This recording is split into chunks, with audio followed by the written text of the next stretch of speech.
While the people of Ukraine were being killed, were being bombed, the city of Kiev was under attack, the now premier said that they should be neutral.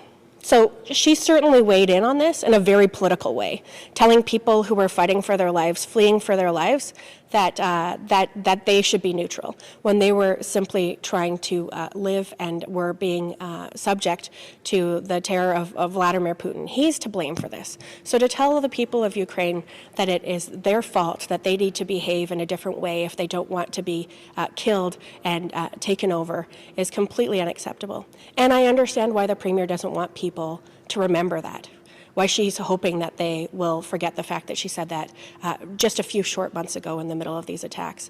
But it's her words that caused the harm to so many, and she needs to take responsibility for that, apologize, and get on a better path to restore our trust in her as citizens of this province and potential partners economically around the world. She wants everyone to, start afresh.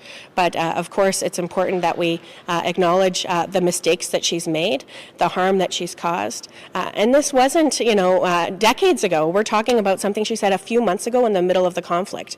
So for her to tell people, you need to ignore what I said without even apologizing for it, that is not responsible leadership. If anyone else in any normal societal relationship made a huge mistake, they would begin by apologizing and then work to repair the relationship and make sure that they get off to a better start. So she certainly wants to tell people not to pay attention to her own words. I get why she'd say that. She said many offensive and hurtful and damaging things for the province of Alberta. She's been in office for 6 days, and we've seen significant, I would say record number of massive offensive things said and done by the Premier's office in that time.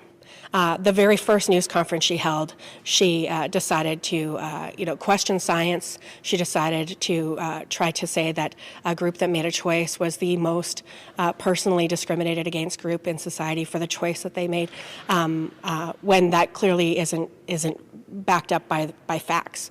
Rightfully so, people have been calling her out and highlighting just how wrong-headed that was. She was Premier already then. She had a team of staff supporting her when she made those comments. I guess time will tell, but we also need to see who she chooses to surround herself with and whose voices she gives the most prominence. But then at the end of the day, who she's actually listening to. She's chosen to ignore science already when most of us have been given a plethora of science around the importance of vaccines. And let's be frank, the only reason why our economy is reopened and economies around the world is because people got their first and second dose. So, she can't even say that this is about the economy because she'd be ignoring all of the evidence that actually contributed to us reopening our economy.